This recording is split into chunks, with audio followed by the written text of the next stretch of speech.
Hai teman-teman, jadi sebelum nonton video aku mau ngasih tahu kalau di video aku kali ini bukan video pornografi. Jadi aku di sini hanya untuk mengedukasi dan untuk sharing buat kita semua. Jadi tidak untuk disalahgunakan, oke? Halo, assalamualaikum warahmatullahi wabarakatuh. Kembali lagi di channel aku, Devi Irawan.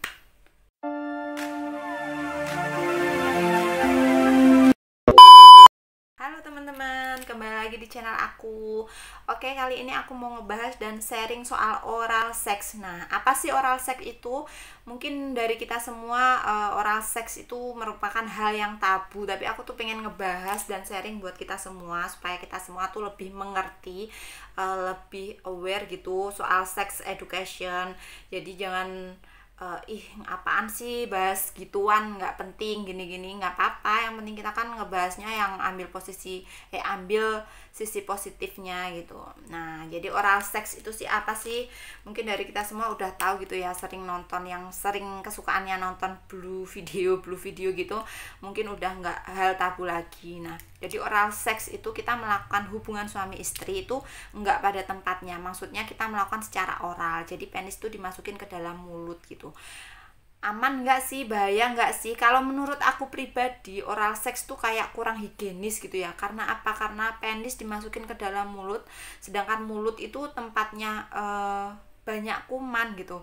Apalagi kalau kita melakukannya tuh pas waktu kebersihan mulut tuh nggak bener-bener terjaga, nggak bener-bener bersih. Kita habis makan, habis minum, habis ngapain aja, nggak gosok gigi dulu, terus nggak kumur dulu, langsung kita ngelakuin itu. Nah, takutnya itu nanti menimbulkan penyakit seksual gitu, yang ditakutkan sebenarnya itu. Nah, tapi nggak ada salahnya buat kita yang udah menikah sesekali bisa melakukan oral sex. Kapan sih gitu, terserah mau kapan aja gitu kan. Tapi buat yang udah menikah, biasanya buat emak-emak tuh ya, setiap bulan tuh kan pasti menstruasi, terus habis itu masa nifas gitu, pasti kita nggak bisa melakukan hubungan suami istri. Nah, nggak ada salahnya tuh kita nyoba gitu sesekali.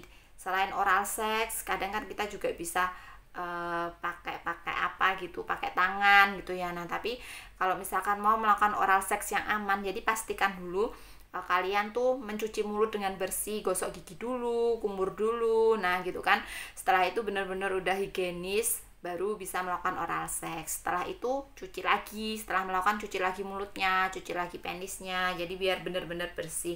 Tapi kebanyakan dari kita tuh kayak enek gitu yang ngelakuinnya. Tapi sesekali bisalah dicoba cara aku ini biar ampuh. Jadi aku punya rekomendasi buat kalian semua yang misalkan enek buat ngelakuin oral seks. Sebelumnya tuh kalian bisa berinovasi gitu, misalkan penisnya dikasih es krim biar rasa-rasa es krim gitu. Terus kalau nggak gitu, ini yang ampuh sih, pakai permen mint apa aja sih boleh gitu.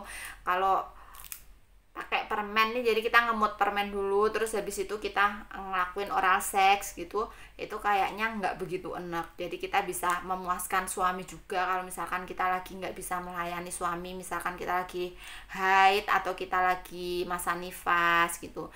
Ini benar-benar kayaknya bener recommended banget kita ngemut permen yang mint, yang rasa-rasa mint gitu. Jadi bisa seger gitu ya. Maksudnya di sini kita juga melayani suami, buat suami seneng, biar suami tuh nggak jajan di luaran sana. Jadi kita harus berinovasi gitu kalau melakukan hubungan suami istri. Kalau misalkan nggak bisa hubungan suami istri, ya gimana caranya kita memuaskan suami kita biar puas, biar dia nggak tergoda, nggak melirik di luaran sana. Apalagi godaan sekarang tuh serem banget gitu. Nauzubillah ya, semoga kita jauhkan dari hal-hal yang negatif kayak gitu. Nah, itu tadi sharing aku tentang oral sex. Jadi oral sex sebenarnya tuh aman apa enggak? Kalau menurut aku pribadi, oral sex tuh kayak kurang higienis gitu. Jadi kalau misalkan yang lebih aman sebenarnya, kalau aku sih suka pakai tangan aja gitu, hand job gitu ya katanya.